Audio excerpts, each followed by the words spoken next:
Começando por Datalogy, que é uma marca em mobilidade não tão conhecida, ela já tem no Brasil há 5 anos a parte, 5 ou 6 anos, a parte de coletores, de leitores há um bom tempo. Como é que a empresa é dividida? Ela é dividida em Datalogic Automation, Datalogic Mobile e Datalogic Scanning. O que nós, DN, trabalhamos hoje, especificamente, é a parte de Datalogic Mobile, que compreende os coletores de dados. O princípio básico da Datalogic, isso é muito importante, é o que os italianos chamam de Power 3, que constitui a base do distribuidor, revenda e usuário final. A Datalogic, inclusive, ela tem um escritório em São Paulo que faz a emissão das notas fiscais de manutenção, somente. Ela não pode fazer venda, ela não pode faturar para o cliente final, tudo vem pelos canais de distribuição. E todos os equipamentos são fabricados com ROS, que isso é muito importante, principalmente na parte de comunidade europeia. E o brasileiro, agora, algumas empresas já pedem que os produtos sejam certificados ROS. Okay? Para falar um pouquinho por que os coletores já vêm com coletor de código de barras, por que hoje você não tem um coletor sem um leitor de código de barras, a gente vai falar um pouquinho da padronização dos códigos de barras, aonde veio, por que existe. Para alguns pode ser repetitivo, para outros ainda é um assunto novo, um assunto que às vezes gera uma polêmica. Ah, é difícil, eu não entendo. E não é nada de outro mundo, vira a rotina nossa diária. Qual que é a ideia de você ter um código de barra? Ele substitui uma digitação, ele ser uma entrada de dados precisa. Substituindo a digitação, o que a gente fala? A gente cria uma leitura em velocidade, ou seja, a gente tem uma segurança do envio dos dados. Então, a gente tem uma rapidez da informação, do envio da informação. E no coletor, você decide, aqui tem até uma foto de um depósito, que a maioria das aplicações hoje ainda são no depósito, na logística e na expedição. O operador ele recebe a informação no coletor de dados, ele processa, lê o código de barras no pedido ou no produto, vê a informação na tela e toma uma decisão naquele momento. Ele não precisa voltar para a retaguarda, levar para a operadora que vai dar a entrada, verificar se tem o produto ou não, se está disponível ou não. Então, ele facilita o acesso à informação. Esse é o conceito do código de barras. Alguns códigos de barras padrões que a gente conhece hoje, intercalado 2 de 5, GTIM, Postnet, código 128, são códigos de uma dimensão que a gente chama ou código 1D, ou código linear. Vocês vão ver essas 3 nomenclaturas. O mais usual, código 1D ou código linear. Há uns 5 ou 6 anos atrás, criou-se uma demanda muito grande para ter mais códigos de barras bidimensionais. Por quê? Porque no código bidimensional, se vocês podem reparar, no pequenininho espaço, você consegue colocar muito mais informações que no código linear. O código linear, basicamente, é um número e letras. No código bidimensional, você pode colocar data de validade, lote de produção, endereço de onde está sendo enviado o pedido, o que constitui naquela nota fiscal, todos os itens de constante de uma nota fiscal. Você consegue colocar tudo isso num código bidimensional, ocupando um espaço bem pequeno. E uma demanda muito grande para os códigos bidimensionais foi na parte de eletrônicos, fabricações, placas de circuito impresso, computadores, impressoras, celulares, chips. Todos eles, o espaço é muito pequeno para identificar. Então, você precisa ter um controle. Para ter um controle, um código de barra de pequeno tamanho. Ok? Para a gente ler esses 2 tipos de códigos, 3 tipos de códigos que existem algumas tecnologias disponíveis para isso. O laser, que é o mais comum. Eu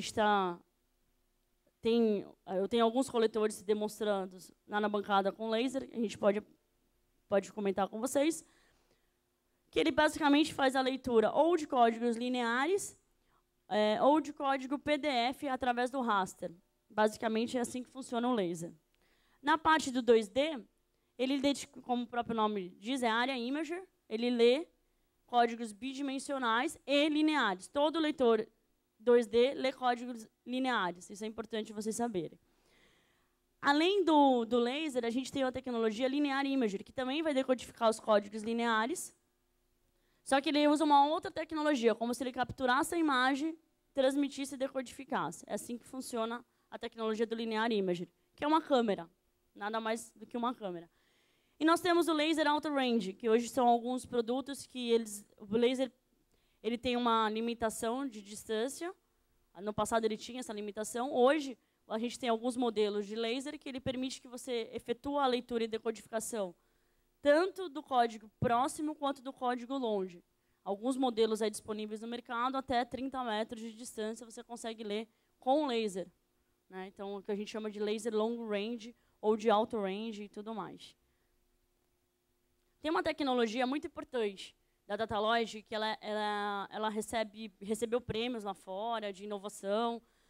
E na parte onde os ambientes que você vai colocar os coletores ou os leitores, tem muito barulho, tem muita interferência, muito ruído, o operador não consegue ouvir o bip, por mais alto que ele esteja, se deu boa leitura ou não.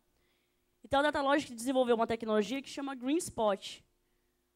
Eu estou com alguns coletores lá, 2 coletores, um com 1D, um com 2D, e as duas tecnologias, a tecnologia Green Spot está disponibilizada nos 2 tipos de laser, tanto no 1D quanto no 2D, nos coletores da Datalogy. Então, o que é importante? Qual que é a vantagem de você ter um Green Spot? Quando você decodificar o código de barras, automaticamente você vai ver a bolinha verde, o círculo verde, significa, olha, a leitura foi bem sucedida. Sem o operador ter que se preocupar com o bip, às vezes com barulho, com um ambiente muito ruidoso, você não consegue identificar ouvir esse bip, ok, de boa leitura. Para isso que criou-se o Green Spot. Outra aplicação muito comum, a gente tem lá um coletor de dados que chama Memor, que é o menor coletor hoje da categoria com a parte de radiofrequência, que ele é muito usado em pesquisa de preço em concorrência.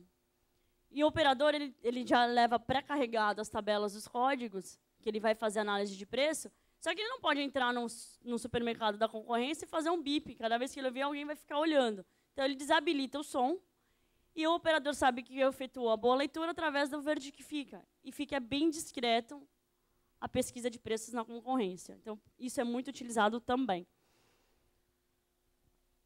Falando agora, mais especificamente, dos coletores da Datalogy. A Datalogy, como eu comentei, ela é uma empresa italiana. Os italianos eles têm, por definição, assim, em qualquer área automobilística, têxtil, tecnológica, eles prezam muito pelo design do produto. Então, a Datalogy passou por uma reformulação de alguns equipamentos. Em termos de design, performance e robustez, hoje, ela ganha até os certificados da comunidade europeia. Então, isso é bem importante, porque faz sentido, faz diferença. Se você pega um ELF, se você pega um coletor da concorrência, você vê ergonomia de um e de outro, peso, como é que ele se adequa na mão. Isso para a gente que eu fui lá, peguei, testei, tá bom, eu fiquei 10 minutos, 1 hora. Agora, imagina um operador que vai lidar um turno de 8 a 12 horas, constante escaneando aquilo. Então, você precisa ter o mais confortável, o mais ergonômico possível o equipamento. E a Datalogy preza muito por isso, tanto que todos os equipamentos eles passam por várias certificações, vários testes, e são os mais leves da categoria, são os robustos, de acordo com a necessidade. A gente tem desde o menos robusto até o mais robustos. Tem os tablets também, que podem ser colocados em empilhadeiras. Então, é uma linha bem vasta. A gente vai falar um pouquinho dos principais que hoje a ADN distribui, e alguns que a gente tem em estoque já, pronto entrega.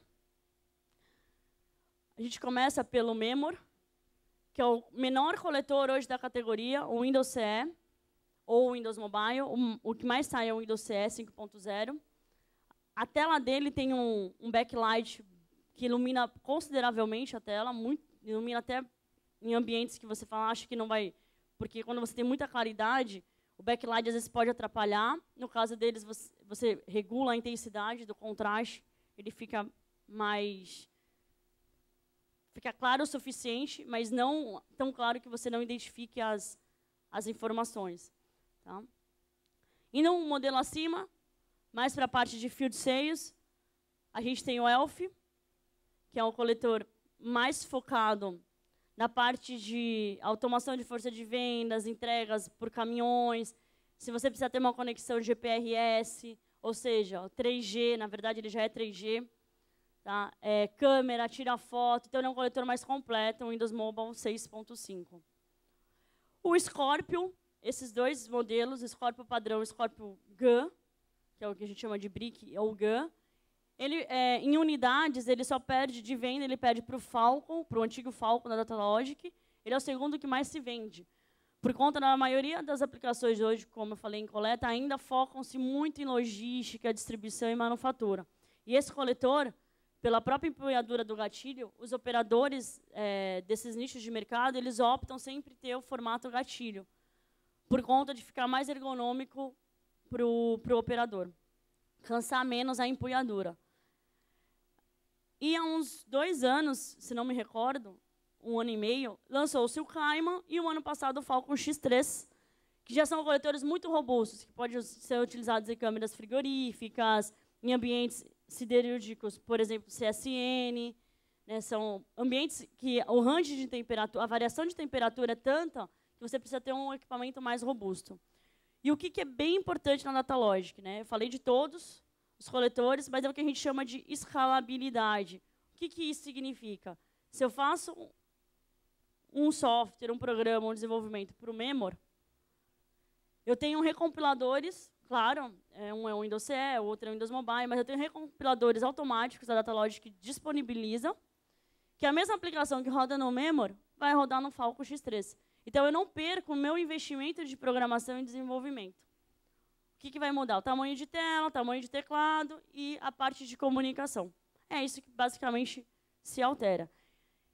E no mercado, hoje, é muito importante a gente falar disso, de escalabilidade, por conta da segurança do investimento.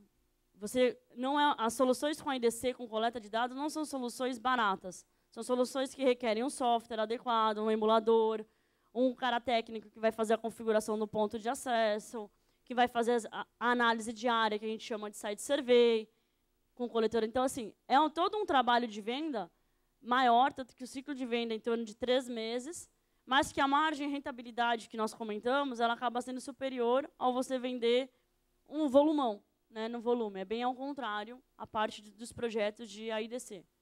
Ok? De Datalogic é isso.